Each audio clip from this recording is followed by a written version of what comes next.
Hello, everyone. Welcome back. I hope you are duly caffeinated, as I am. So your pen is sharp, your mind is sharp, and there will be no dozing off in the afternoon session. It is with great pleasure that I get to hand over the moderation of the next panel to Katie Birch. Katie is the Director of Sales for Indeed. She's been in Singapore now for 5 years and has over 20 years of commercial experience. So without further ado, I will pass over to Katie. Thanks, Katie. Thank you so much for the introduction, Pip. And hello, everyone attending our panel discussion today here at the HR Leaders Summit. I am grateful for the opportunity to host this panel. Being a people leader myself, my team's mental wellbeing is a top priority for me. And so like many of you joining us, having a chance to learn actionable tools to empower us to lead by example and promote mental wellbeing in the workplace from leaders in this field is definitely appreciated. So let's start with the introductions now and maximise the time we have on this important topic. Firstly, joining us today, Dr. Zoe Fortune. Zoe is CEO of the City Mental Health Alliance in Hong Kong, which she helped establish in 2017. A researcher by background, Zoe has over 15 years' experience in academic, commercial and not-for-profit sectors with a focus on evaluation of mental health and communication for development programs. Welcome to the stage, Zoe. Thank you. It's a pleasure to be here. And next, I'd like to introduce Rashmi Sharma. Rashmi drives learning and wellbeing across Southeast Asia and ANZ for Unilever, with experience consulting and implementing solutions for core learning, talent and leadership development. Welcome to the stage, Rashmi. Thanks, Katie. Glad to be here. Good to see you. And our final panelist is Suki Tawana. As Head of College and Labour Relations, Suki has responsibility for the strategy and delivery of employee and labour relations initiatives across Asia Pacific. She's based in Hong Kong and is passionate about creating an organisational culture and environment in which employees can excel. Welcome to the stage, Suki. Hi, good afternoon, everybody. Happy to be here. Great. Thank you all for taking the time to spend with us today. For those of you in the audience who attended the earlier panel session about surviving and thriving, how to lead your workplace through recovery, mental wellbeing was actually a consistent consideration throughout the conversation and often a considered contribution to the recommendations made by the panelists. So with the greater understanding that mental wellbeing is at the centre of our core being, let's take the opportunity now to focus on this topic and how we can promote mental health and wellbeing in the workplace. Zoe, my first question is actually for you.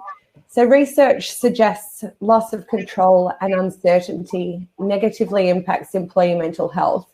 The actions companies have had to take to protect their employees through COVID-19, including extended work from home requirements without foreseeable end dates, have contributed to these feelings.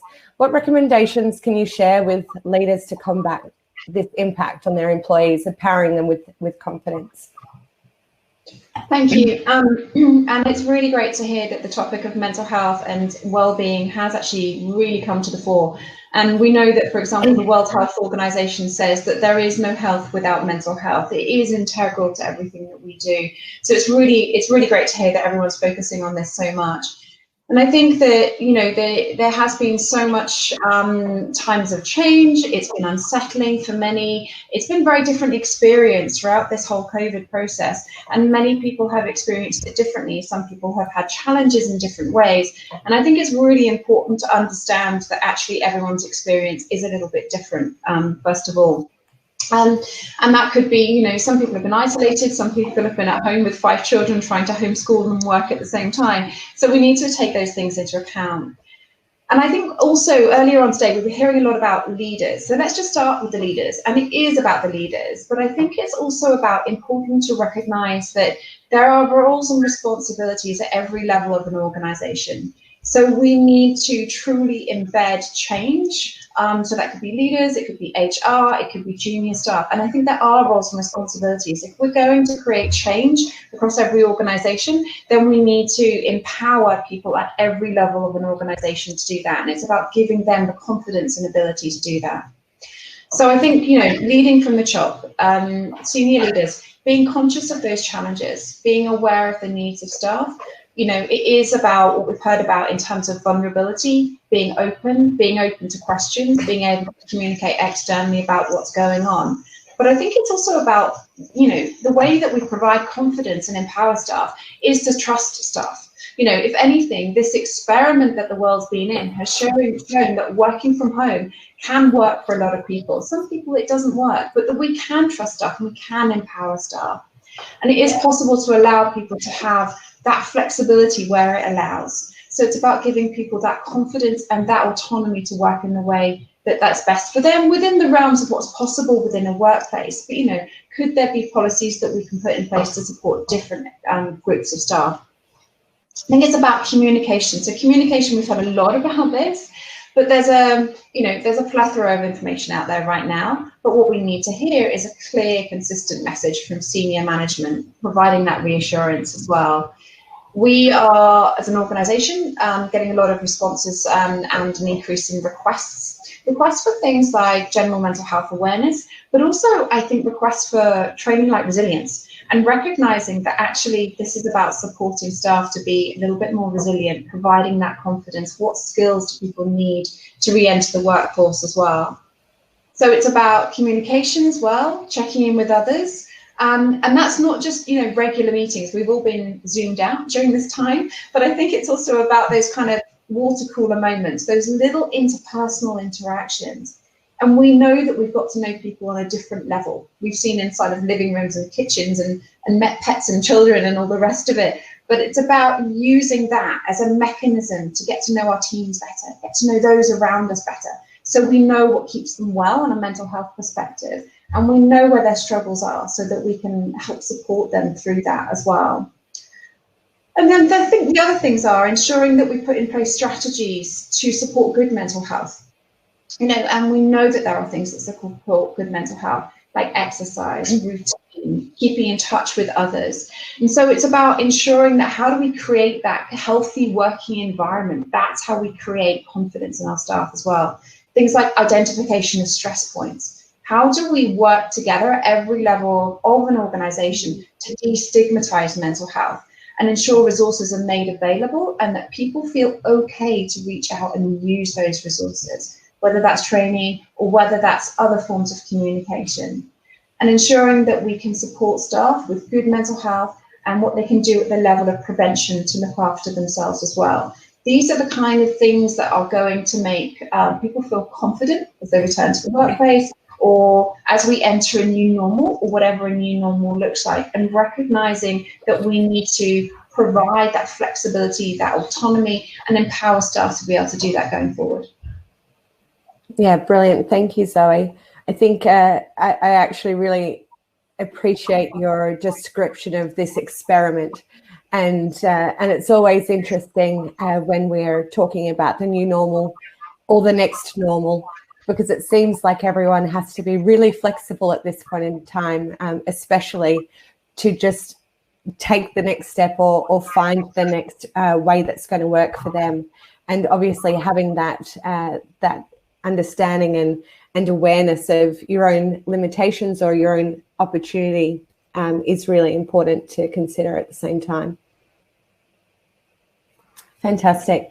So Rashmi, my next question's for you actually, and it ties back in nicely with a couple of the points that Zoe was making. So there are many online resources available for leaders to learn more about strategies and tools they can use to drive employee wellbeing-led decision-making in the workplace. Have you experienced an uplift in interest in these resources in recent months or weeks? And what's your recommendation for leaders who are looking to take the first step in their own education?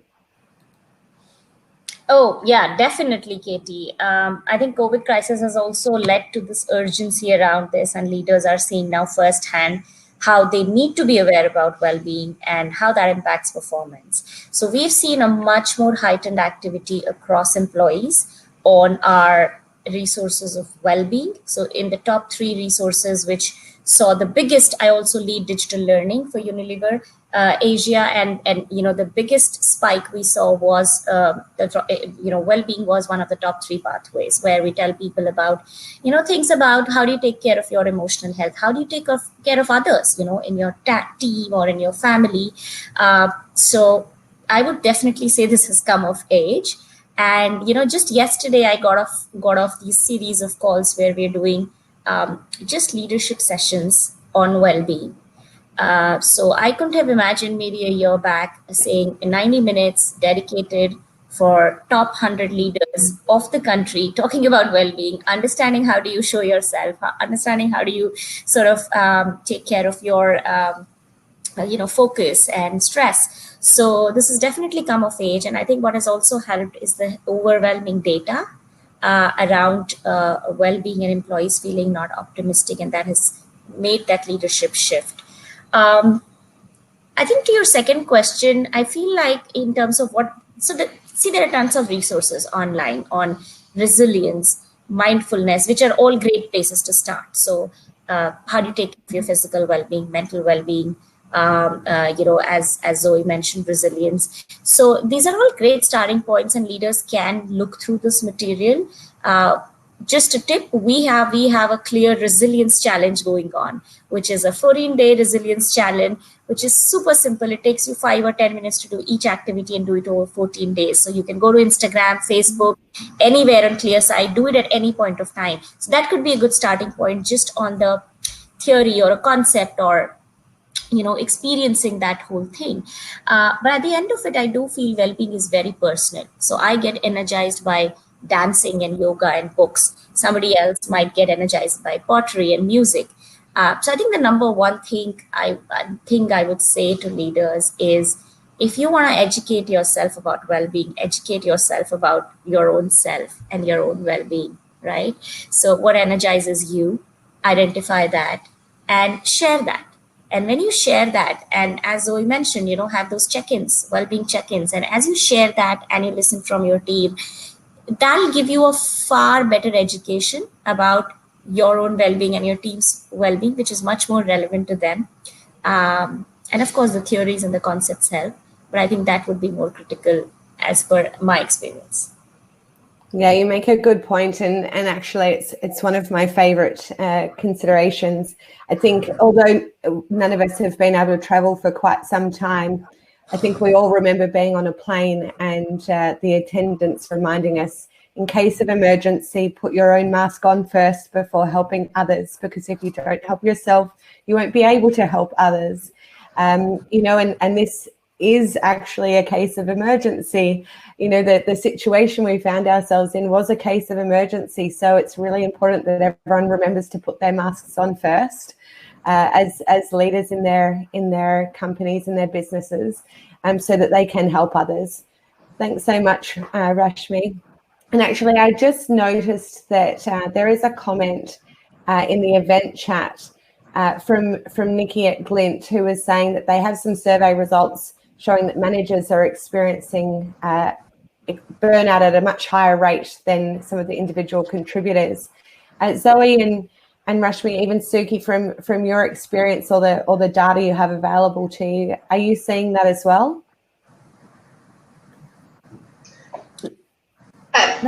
Sorry, Suki, you go. I was going to say, actually, it's interesting because there's a high expectation of leaders in the current environment, but I guess you also have to remember they also need to take care of themselves. So I definitely think, just my anecdotal kind of information from across our organisation, across the region, leaders are feeling that additional sense of responsibility.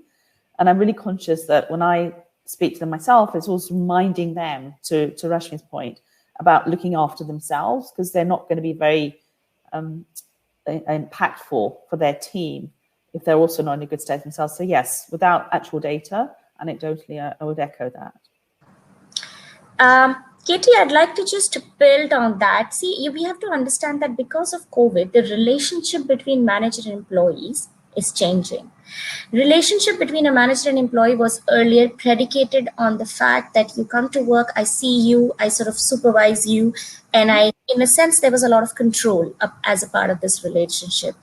And now that relationship has pivoted to being not based on control, but based on deliverables, which is a good thing, overall, right? Because now the managers, it's all dependent on deliverable. And that creates a certain uncertainty for the managers, which is much more than what it creates for the employee, right? So the managers now have to be, they're not sure how to deal with that change of relationships. That does increase the issue with them. And the other reason for this is that because everything which a manager does get amplified more. So for their every action, it gets magnified. So they also have to be more careful about how they come across, how they do things. So there's definitely more complexity in that sense. So I would echo with that statement. Yeah, great. And Zoe, did you have some data to support that as well?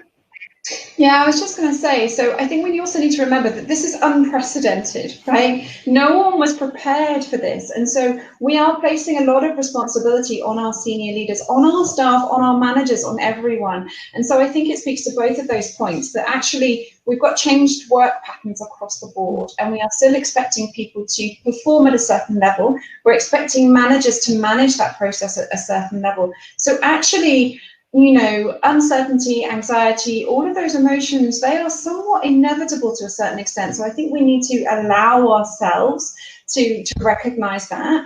But also, if we look at data, so we did a survey that was published last year, and amongst employees in Hong Kong, we found that some of the employees who are experiencing most levels of stress or showing symptoms that are related to stress and poor mental health were that middle management level. So they weren't the most senior people in the organization, and they weren't the most junior people in the organization.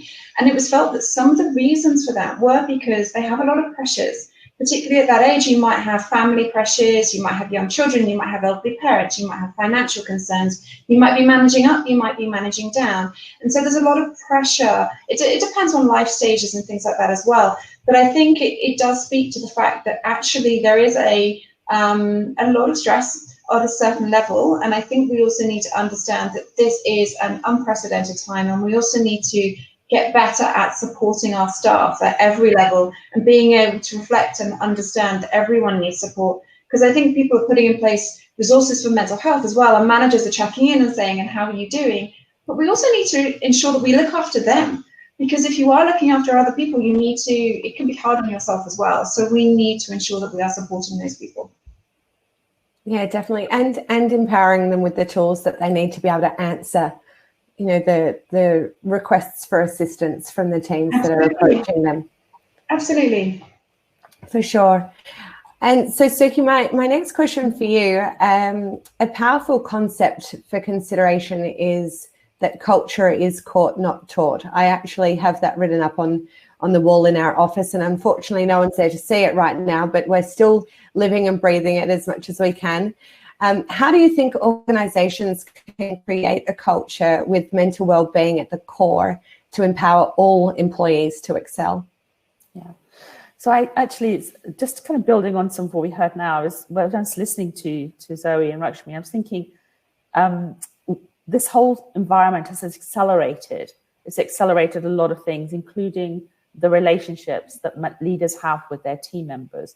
Was going back to the expectations was you come to work, you deliver, I show, everybody's different, but I show a level of engagement and interest with you, but it can stop. And I think now people are probably the height is the most skill that people need to develop now is the EQ aspect, really. So one of the things I think, if to create that mental culture, you actually need to, the mental wellness culture, you need to take a step back and just look at your culture per se. So at American Express, for example, we're very passionate about having a strong leadership culture where leaders are not just delivering results, it's not just the what, but the how as well. And I think actually, we talked earlier on about sort of looking at wellness in totality, but the concept of diversity and inclusion and actually going from just diversity and inclusion to actually psychological well-being. So I'm, as a colleague or as a team member, I'm not going to speak up or feel safe if my previous relationship with the organization or my leader was different. So I think those are some of the things that we now need to start thinking about, because it goes down to trust, basically. So building that culture takes time, But I think one of the key tools that, without any investment as such, is really having the conversation and encouraging leaders to be transparent about their own emotions, to ask the question. I was chatting to a leader the other day and was worried about the team member. And there was that sense of, but I don't think I can intrude. I don't think I can ask that question. I was, well, actually, at a time like this, if the person's coming to you saying, I need help, that's permission to say, can we have the conversation? So if there ever was a time that you need to lean in, now is that time. So I think just simple things like having the conversation, being transparent, showing your own vulnerability are really critical. And those small things build up to that sense of psychological well-being, which then build to a different kind of culture. And I think that's really critical, as well as all the levers that we have, basically having the tools and resources available, the employee assistance program, having medical support, having a gym, encouraging diet, exercise. But actually, there's something more fundamental that you need to tackle as well as the tactical stuff as you do this. Yeah, absolutely. And I think one of the things that our current circumstances have given us is actually a level playing field. So everyone is actually in the same situation as one another. So the accessibility to speak to each other, human to human, is far greater than it has been in the past. And that actually leads back to what Rashmi was saying before about those tools and resources available, because we are all going to have to be open-minded to saying, okay, I want to be able to help someone when they do come to me with that information or with that situation that they feel comfortable sharing. I've got to be able to be prepared to answer, right? Yeah. I also think it's really important to recognize our own limitations. And so there is, and my role is across the region. So as I talk to different countries, there can be a tendency to try and fix things depending on the culture. But actually, sometimes with mental wellness, you also need to bring the professionals in and recognize actually that as a leader, you should be the first point of identifying that there's an issue, but you can't always solve it yourself. And actually, it's dangerous as well to become an expert, but really bring in the experts that can really help, because this is a long-term sustainability thing as well. Yeah, we could see some new HR roles specifically in mental health coming into businesses in the very near future, which will be a great opportunity for everybody. And look, sorry, go on. So we're looking at something like that. We're looking at something like a mass trainer, like a first aid, mental health first aider concept, and it's amazing for companies to really welcome something like this because it is so important, it's so needed, and I think it's good that people are now waking up. We actually did that in our Australian market as a pilot, when we got all of our leaders on a voluntary basis to do mental wellness kind of triage, so to speak. And it was really, really well received. And I think a lot of it was around just giving people the confidence to start the conversation, but also giving them the permission to not to solve it, but to direct and get the right support. So I would definitely advocate, and I think it's something I want to do across the other markets in Asia as well. In our market in Japan, and traditionally it's maybe a culture of people are a little bit more introverted and not able, comfortable speaking up. But the demand from our teams now and the realization that actually this is important is really positive. Yeah, it's so good. Yeah. And just one comment on the Philippines, actually, particularly because it's a culture where social support networks are really strong. So I would also advocate, what I'm seeing is that because of that, people don't feel as comfortable talking to their normal resources, because they don't want to create more anxiety amongst family or amongst friends. So I think, again, things like the employee assistance program is just be mindful and not assume that because culturally in other times people are very, they are resourceful. This is, again, a time where people will need different things. Absolutely. I want to recognize that. Absolutely. So you're nodding as well. Did you want to contribute to that? I completely agree with all of those points. So, for example, I'm an instructor in mental health first aid as well, and I think one thing and it is becoming increasingly common, but I think one thing about, it doesn't have to be that training program, but something similar to that is it's about normalizing the conversation, right? It's about destigmatizing, it's about normalizing, it's about recognizing that 1 in 4 people experience mental health.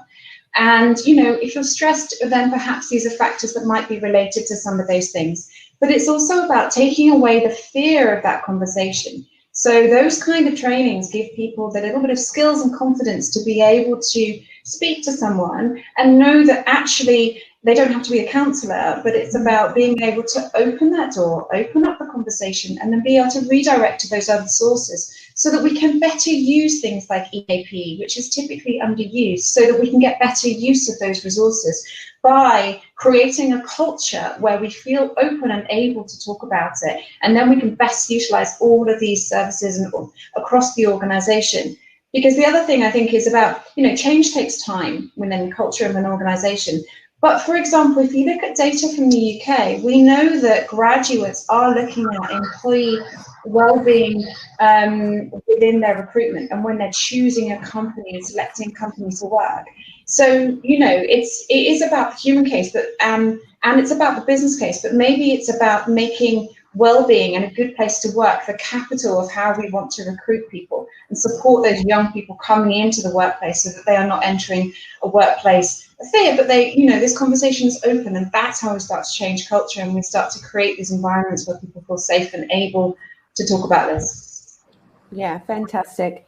And I'm conscious that we do only have a couple of minutes left, but there's a question from Esther in our chat.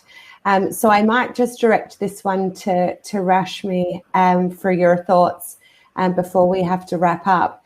But Esther's question is, do you have any tips and or advice about taking care and promoting mental well-being in the HR team? So the HR folks are also a significant subgroup that require attention while they're firefighting in this new environment that speaks of high level of uncertainty. Great question. Thanks, Katie. So I think HR has emerged as a frontline hero in the corporate setup because I know, I mean, we don't compare to the real frontline heroes that are medical professionals, but, you know, in the whole corporate setup. So they have been more hardly impacted in terms of, you know, the whole well-being bit. And what we've seen work is, you know, one is the whole purpose. So Unilever is a very purpose-driven company, and a lot of HR professionals, we have like 50,000 people who discover their own purpose and how it connects to their work. So I think reminding professionals in HR about their purpose and how this connects with their overall purpose. You know, most of them do believe in unlocking human potential, taking care of people. So reminding them how these hardships are actually connecting them to their purpose in the organization and their individual purpose, and then inspiring them with stories, you know, on how their work is impacting people, stories about how people are being able to continue, how their efforts are helping business continuity, and making sure we pull out those stories, making sure we inspire them with that. That has something which has seen a positive, you know, impact. And the other thing is, like any other employee, we need to take care of our HR folks as well. So, you know, anything which you do for the rest of the employee, make sure you do it specifically well for HR, because they are the people who are going to take care of those employees.